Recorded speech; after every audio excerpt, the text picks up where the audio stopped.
Bonjour à tous, on se retrouve pour la suite de la construction du Panther 3. Donc le char étant fini, on va attaquer le diorama.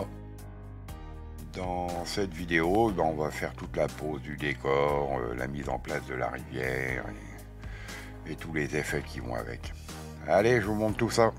On se retrouve pour le début du diorama. Donc j'ai pris une planche de 70 par 50. Bon là c'est barbouillé en blanc parce que j'avais un truc à effacer vu que c'est une planche de récup. En même temps ça me fait une petite accroche. Donc le thème, comme je vous ai dit, c'est sur un décor neige. Et au milieu on aura une petite rivière et on va voir le char qui passe en travers. Donc j'ai découpé dans des blocs de polystyrène extrudé de 6 des côtés. Donc vous avez le droite et le gauche. Donc la rivière sera au milieu. Là je vais faire une pente et de l'autre côté une autre pente aussi pour faire la remontée et le char il sera en descendant en traversant la rivière. Donc là vous aurez du décor. Donc là tout bien sûr le polystyrène va être travaillé, hein, ça va pas rester comme ça. Donc là je disais vous aurez le décor herbe avec des petits arbustes, bon, on en reparlera, il y aura des petites barrières, ici il devrait y avoir un arbre. Je vais prendre la même technique que j'ai fait pour l'arbre au 1,35, sauf que là je vais le mettre au 1,16, donc il va être beaucoup plus grand. La première vue il devrait faire 35 cm de haut par 30 de circonférence. Pour ceux que ça intéresse, avant, vous avez un tuto comment réaliser un arbre ou un 35 pour vous donner une idée de comment je vais réaliser celui-là. Ça va être à peu près sur les mêmes bases, sauf qu'il n'y aura pas de feuillage au-dessus, quand on sera en plein hiver, il y aura juste quelques feuilles, comme c'est l'hiver, qui resteront sur les branches et c'est tout. Donc voilà, ici il y aura un coulage de résine pour la rivière. Et on est à peu près, je vous ai à peu près tout dit pour le moment. Il y aura sûrement peut-être d'autres détails, mais ça va venir au fur et à mesure. Voilà, on se retrouve sur la planche du diorama. Donc j'ai fait toutes les découpes dans le polystyrène extrudé. Donc là vous avez la sortie. Et là l'entrée. J'ai fait le remplacement qui va se trouver les chenilles. Donc vous voyez c'est découpé en gros. C'est avec un fil à couper à chaud que j'ai fait moi-même à partir d'un transeau. Donc vous amenez l'alimentation, je passe par un petit bouton, un domino au bout et je peux mettre plusieurs types de fils. Là j'ai mis de la corde à piano, ce qui fait quand vous chauffez, ça coupe très bien et ça va très bien. Pour le peu que je m'en sers, j'ai pas jugé utile d'acheter un appareil, j'ai préféré en bricoler un qui fonctionne pas trop mal. On se retrouve sur la clôture que je vais faire. Donc là dans la pâte à modeler, toujours pareil, là qui durcit, j'ai fait des petits piquets. Donc il y en a un peu de toutes les formes. Je les ai rayés pour faire l'imitation de l'écorce. Je vais mettre ça en peinture. Et puis on va mettre un fil barbelé, 3 fils barbelés sur la hauteur. On se retrouve pour la réalisation des barbelés que je vais mettre. Donc j'utilise 2 sortes de fils. Il y en a un qui est assez fin, que je vais doubler, que je double et que je torsade sur lui-même pour créer le fil central. Et pour la partie des piquants, j'en utilise un peu plus gros que je vais venir torsader. Je vais vous montrer comment que je fais. Donc là je me sers de ma 3e main, c'est plus pratique. Donc pour le fil, c'est pas compliqué. Bon, au démarrage, c'est un peu ça le plus dur, c'est qu'il faut bien démarrer. Donc une fois que vous avez démarré, vous faites 3, moi je fais 3 tours en moyenne. Vous faites une petite boucle, comme ça, et vous retorsadez, vous enroulez autour. 1, 2 et 3. Vous essayez de bien les serrer. Et on est parti comme ça sur toute la longueur à faire des boucles. Voilà, j'ai fait toutes les boucles sur la longueur. Donc c'est pas besoin d'être régulier les boucles, hein, vu que vous allez voir, on va couper tout. Hein. Donc après, une fois que vous avez fait ça, donc pour faire les petits piquants, et ben vous coupez toutes les boucles à 1 mm à peu près du bord du câble.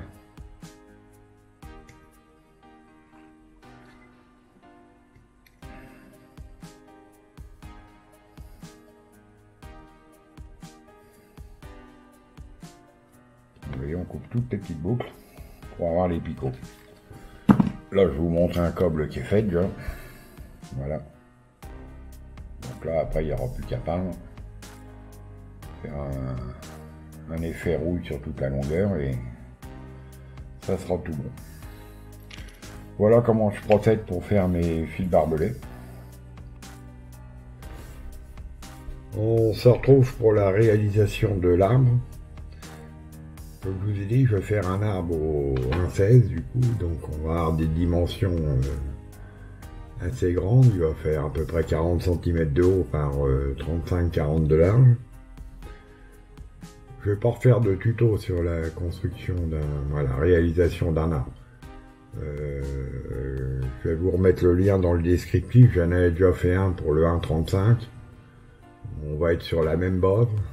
Donc là j'ai fait un corps en fil de cuivre rigide. J'ai séparé au niveau pour les branches. Au bout j'ai rajouté des petits bouts de zécium. Et il va y encore avoir des branches un peu plus fines aux extrémités. Je vais recouvrir tout l'ensemble de pâte durcissante pour faire le corps de l'arbre et puis le tronc de l'arbre tout le moins et pouvoir le sculpter. Donc voilà sur la construction de l'arbre.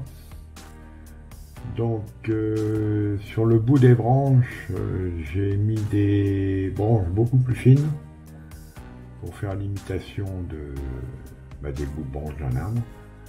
Pour cela, j'ai utilisé du thym, un truc qui peut vous servir quand vous... Là, j'ai récupéré le thym hier, donc il n'était pas du tout sec. Alors, pour pouvoir le faire sécher rapidement, il y a une solution. Vous le mettez au four thermostat 100 pendant 10 minutes et ça l'assèche à un bon coup, ce qui permet de pouvoir enlever tous les petits bouts qu'il y a au bout des branches et de pouvoir s'en servir plus facilement. Donc là maintenant on va faire l'enrobage du tronc, des branches et tout en pâte. Donc pour ça j'utilise de la pâte de ce modèle là, la Créalia, c'est de la pâte à modeler durcissante à l'air. Ça va pas trop mal, hein.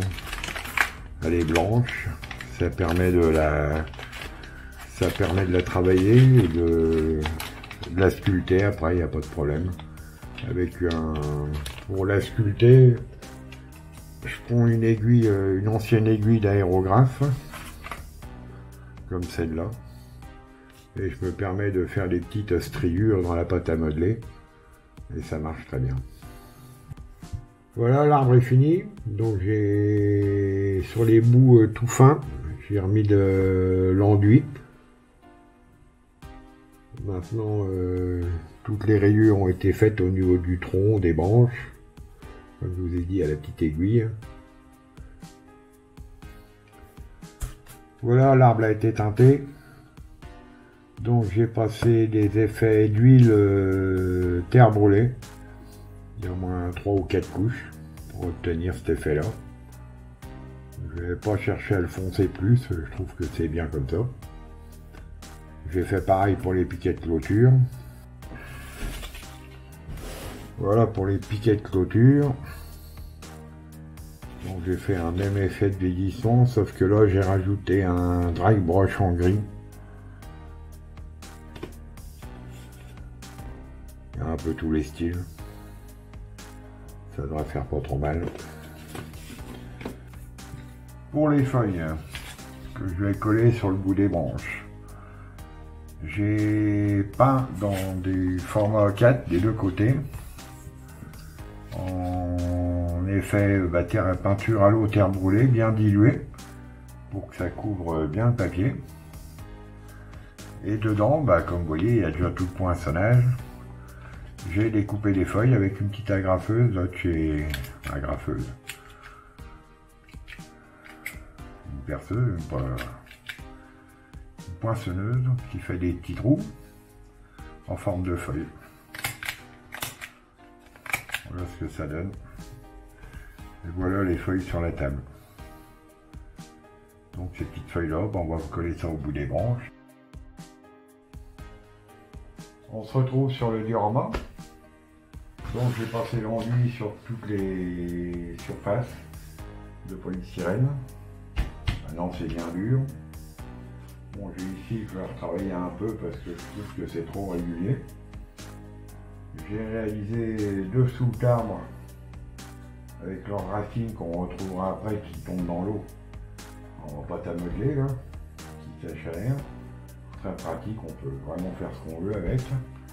J'ai fait les piquets de clôture même dans la même matière. Ça viendra comme ça. Là ici vous aurez un petit barbelé. Bon barbelé, tout, hein, sur la hauteur. Idem ici. Au niveau de l'arbre,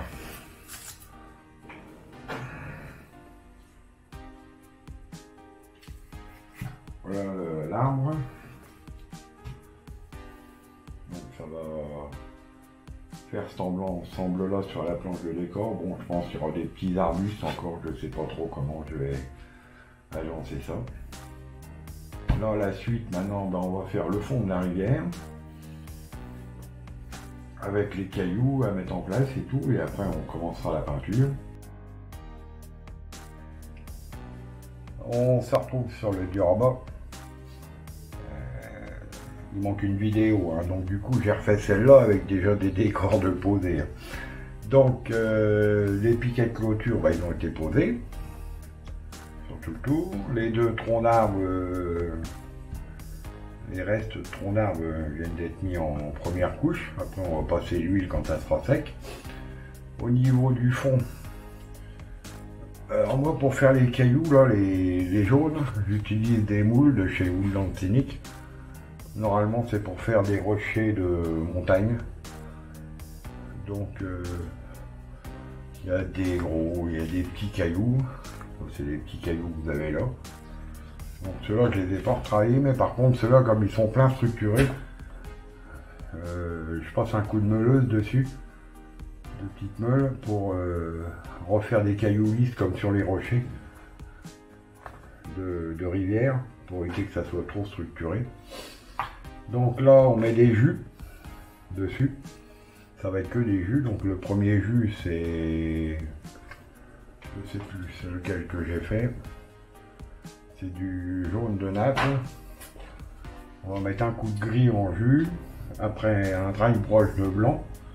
Et puis on va voir la couleur que ça donne. Ça c'est du petit caillou qui a été collé. Donc la technique de collage du caillou, je vous explique en gros, mais si vous voulez voir plus en détail, vous allez sur mon diorama du Canon Léopold que j'ai fait. Quand j'ai collé le ballast au niveau des rails, c'est la même technique. C'est-à-dire que vous mettez vos cailloux, vous pulvérisez avec un pulvérisateur de l'eau dessus, avec un peu de liquide vaisselle dedans. Ça fait un liant. Et après, vous mettez dans une bouteille 50% de colle blanche et 50% d'eau. Et vous imbibez tous les cailloux. Vous laissez sécher une journée ou deux, et puis vous voyez, ça c'est collé. Bon, il y en a toujours un petit peu qui bouge, mais bon, c'est pas trop grave. Parce que ça, je vais refaire un effet peinture dessus, pour faire le fond d'une rivière. Donc là, maintenant, je vais m'occuper du fond, parce que ça reste pas dans cette couleur, là, noir-gris. Donc ça va être le même système, hein. Je vais passer un jus, je pense, marron clair au début. On va partir sur du bronze. Et puis après on fera des effets en couleur. J'ai de la terre de sienne et puis terre brûlée, je pense. Ça va faire un petit truc pour faire le fond. Et là on devrait être bien. Et après il y aura des cailloux qui reviendront dessus, donc je vous expliquerai après. Donc voilà sur le Durma. Qu'est-ce que j'ai fait? Donc j'ai fini le fond de la rivière avec des jus pour faire des effets. J'ai rajouté des cailloux un peu plus clairs. Et je vais refaire encore un effet de verre sur le fond et il y aura des petites herbes qui vont aller par-ci par-là. Sinon j'ai commencé les bords de rivière avec les produits Aka.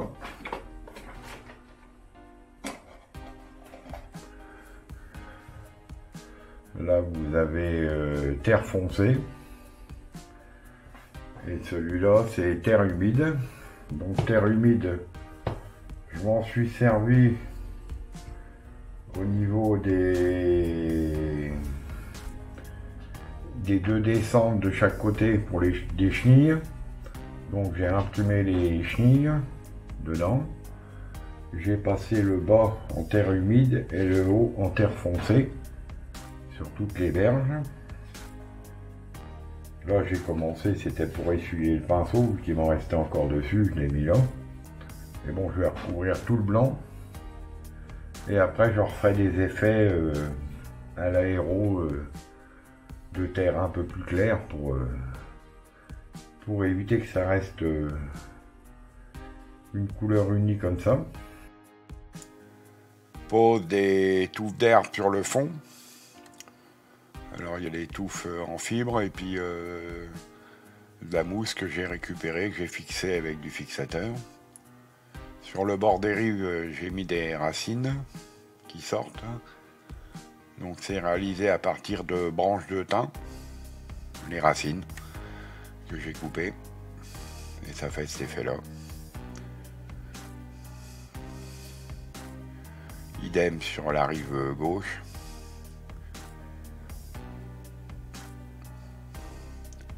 Au niveau de la terre, j'ai mis terre sombre. Et après j'ai fait des effets à l'aéro pour faire des éclaircies. Sur la partie droite, les troncs ont été vieillis et puis j'ai fait avec de la mousse aussi. Vous avez vu les petits troncs, des bouts qui ont été coupés. Les piquets idem, un petit décor avec de la mousse. Et toujours les effets au niveau de la terre pour éviter que ça reste uni.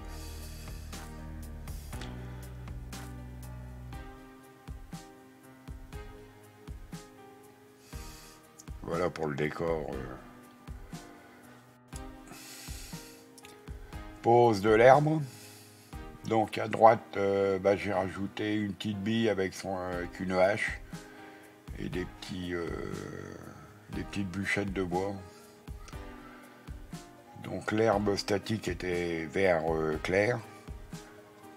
Et pour donner un peu de nuance, j'ai passé un coup d'aéro pour l'assombrir par endroits.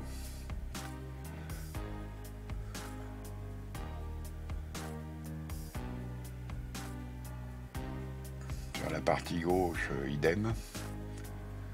Bon, j'ai fait quelques touffes avec des grandes herbes que j'ai teintées pareil pour faire des effets un peu différents. Les barbelés ont été posés. Un petit caillou a été rajouté devant.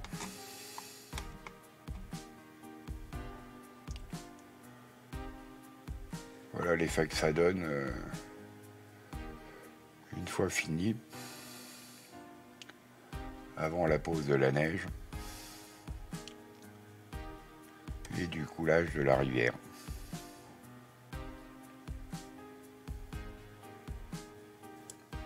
On arrive à la fin de la vidéo. On est déjà à plus de 20 minutes, donc on va arrêter là. La partie neige et le coulage de la rivière sera dans la prochaine vidéo. Bon, je vais essayer de la sortir la semaine prochaine.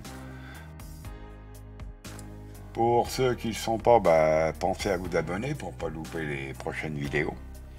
Et puis un petit pouce bleu, ça fait toujours plaisir. Et je vous dis à bientôt.